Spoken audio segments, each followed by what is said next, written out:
Hi everybody, it's Miss Katz. This week we are going to talk about using the dodge and burn features in Photopea, which are the same as the ones in Photoshop. A little bit more simple, but do the same thing. I'm going to open a picture to show you why you would ever dodge and burn anything and what they do. So to start that project, I went to photopea.com in my in Chrome, and then I went to File and I went to Open a Picture.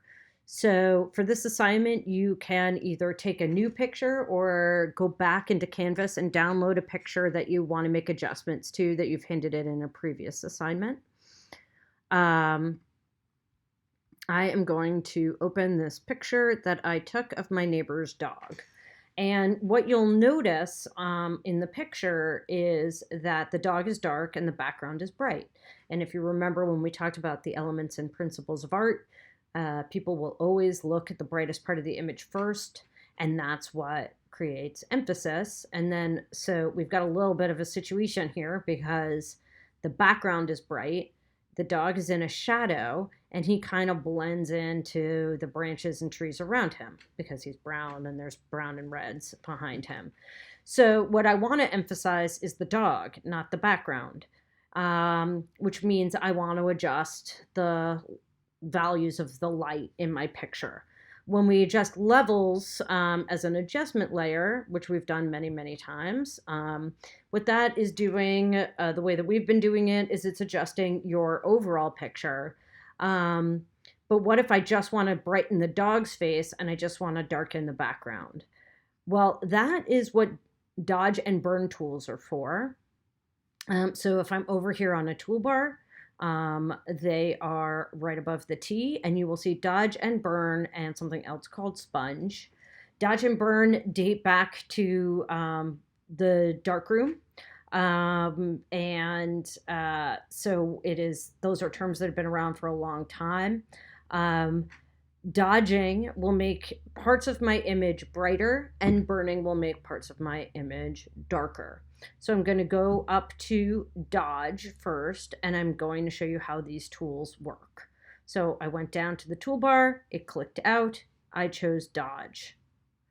Now what you'll notice on top is, and you'll notice in my picture in a second, is that the dodge tool works kind of like a brush.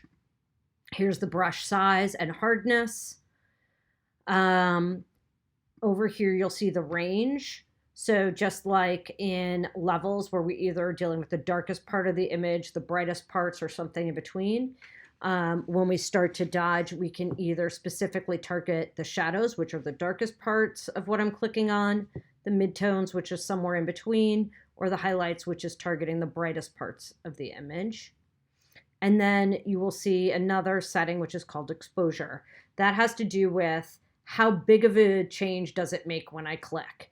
The higher the exposure amount, the bigger the change is. So if you're trying to make just a little bit of a change, you would go down. And if you want to make a huge change when you click, you would go up. So you'll see if it's going to default, I think, to 50% as its starting point. And that's great. 50% means we'll start in the middle. If we don't like it, we can always undo it and go back and do it again. So let's first start by setting up the brush. I'm going to choose a brush size that's a little bit bigger, and I'm actually going to move the hardness down to 0. What hardness is when I click, does it create a really clean edge or is it fuzzy? So I'm going to show you what that looks like actually. Right now my hardness is at 100%, which is the default, which I don't like, and I'll show you why. If I were to go in here and I go to the dog's face and I click, what you can see is you can see these very, very clean, clear lines right here. And that is because the hardness is at 0%. At 100%. And that means that it's making a very sharp transition from where I clicked and where I don't. So it looks pretty bad, which we don't want to do. If I go up here instead in my tool and I make the hardness at 0, take it all the way down, and I click, it's a very soft, you can't even see the edge, right? It's very soft gradient and transition. So I like to use Um, I like to have my hardness down to 0, and then the size is going to vary depending on the size of the area that I am working with. So I'm just focused on the dog's face right now. And I'm actually going to start by affecting my highlights, which means the brightest parts of the dog's face, which means the white part of his fur is going to pop. Now, what you want to do, I don't know how well you can see my brush, but I'm going to make my brush bigger to cover the whole area that I'm trying to change, which means in this situation, often with dodge and burn, you're working with really big brushes. You can either go up here and mess around with the slider to change your size, or you can use the shortcut keys, which I find useful. So if you look at your keyboard, to the right of the P are the brackets. And if I go to my tool, and I hit the right bracket, you can see that my brush gets bigger, I hope, and then the left bracket makes it smaller. So I'm just making a bracket that's about the size of the dog's face because that's the area I want to be brightest, and I'm gonna click. And what it does, there's some delay in Photopea in terms of how fast this works. If you're in Photoshop, you could click and drag and it would go really fast. In this one, you click and you have to kind of wait for a second for it to work. It's not super fast. But you'll see already that I've brightened the dog's face. I clicked twice on his face and it went from this to that. Now I can see that I accidentally brightened up the background. I don't want that, so I'm actually going to go backwards and I'm going to make my brush a little bit smaller and I'm going to click on his face again. Wait a second for it to take effect, and then I'm going to click maybe one more time and have it take effect. And you can see I'm being patient. Patience is going to be a virtue in this case. I'm going to click one more time on his face and see how I like it. Now remember, if I think it's making too big of a change, I can go to exposure and reduce it. So now the dog's face is brighter, but I still have this issue where the background is super bright above his face. So I'm going to switch over. Dodge makes things brighter. That's what we were just doing.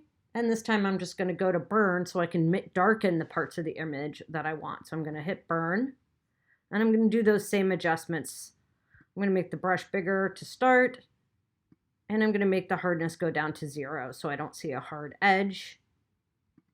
I'm going to change it to highlights. That's going to affect the brightest part of my image. And we'll try it with this exposure at 50%. Now, again, I'm going to make my brush bigger.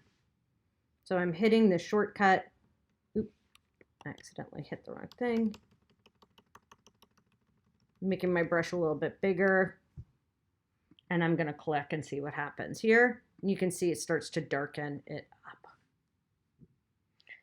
And one thing I can do is something called a vignette. And what a vignette does is it's a fancy term for saying I'm just going to darken these corners. So I'm going to darken the corner here. And what that does is if the corners are dark, it really draws our eyes into the middle. So I'm just clicking these corners. I'm going to click this one again because it's a little bit bright. And I'm clicking around a little bit. And so that should be dragging our eyes into the middle even more because as the corners darken, it's like looking really dramatically down to a bright spot. And that's it. So I brightened up what I wanted to. I darkened what I wanted to darken. I actually think I'm going to go back to my dodge tool for a second. And I'm just going to click on his belly. Oop, see, that was too dramatic. And I'm like, oh, I don't like that. Now it looks like his belly is super bright. So I'm just going to undo it. On the right-hand side, here's my history. I'm going to undo what I just did. And I'm just going to take this exposure down so that when I click it, it's not going to be so bright. Oops. Clicked it too much.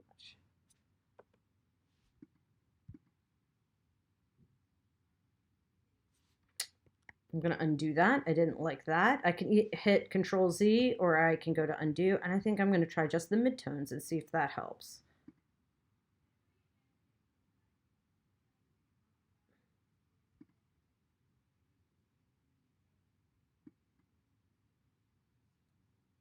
See, now I'm not getting as dramatic, So the midtones are going to affect more of the darker part of his fur rather than that big white belly of his, that big bright spot.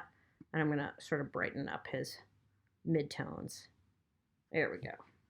So that's pretty much it. So if we were to look, I went from that.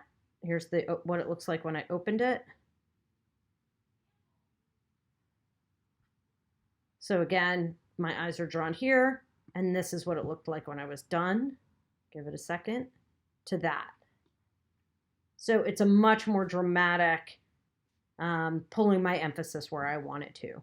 So again, you can do this with anything you want. You can choose a picture you've submitted before where you really you think, oh, this would be really great. Just go back to an old assignment, download one of your submissions, futz around with it and resubmit, or take a new picture where you really want to draw emphasis and darken the edges. When you're done, remember, it's creating a PSD. So I'm going to save this, obviously. I'm going to save it first as a PSD, just so I have it. That's its default. I hit save as PSD. It's going to download a PSD. That's your backup copy. And then I'm going to go to File, and I'm going to export as and turn it into a JPEG. So File, export as, JPEG. And I'm going to keep all its original settings. I'm going to make the quality 100%. Again, Photopea, because it's a cloud-based app, is slow. So you have to be a little bit patient. Apparently a lot patient, and that's okay. Come on, Photopea. I think it froze. So it does. I'm going to wait a second and see if it comes back. It is prone to freezing sometimes. If that's the case, that's why saving that PSD and just having it download a PSD first is a great idea, because then I won't accidentally lose my work. It's a little bit clunky, but again, this is the way it looks in Photoshop, so it's helpful. So I think it did freeze. So I'm just going to reload.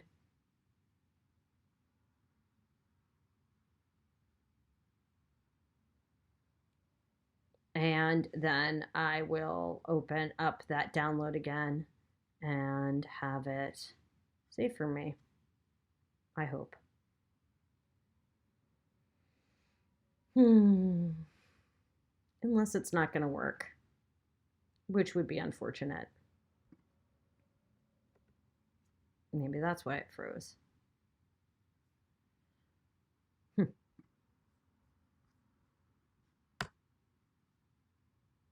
Okay, so let's just say I think it's good that it failed for me, because that could happen to you. So because I saved the PSD first, I'm not going to panic, because there it is. So I'm going to go to File. I'm going to go to Open, and I'll just go to my Downloads folder, and there's my PSD. Perfect. I should be able to get back what I had done earlier. That's great. And then I'm going to try to export it again. File, Export JPEG.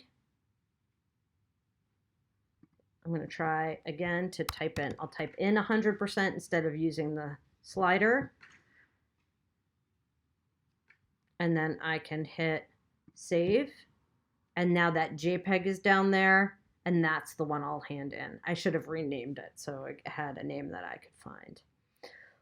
All right, that's it for today. So again, take a picture of something that you think is cool. You could try one of the assignments I posted in Canvas, or take a new picture, or download something you really liked before where you think this would make the picture pop even more, and give it a try.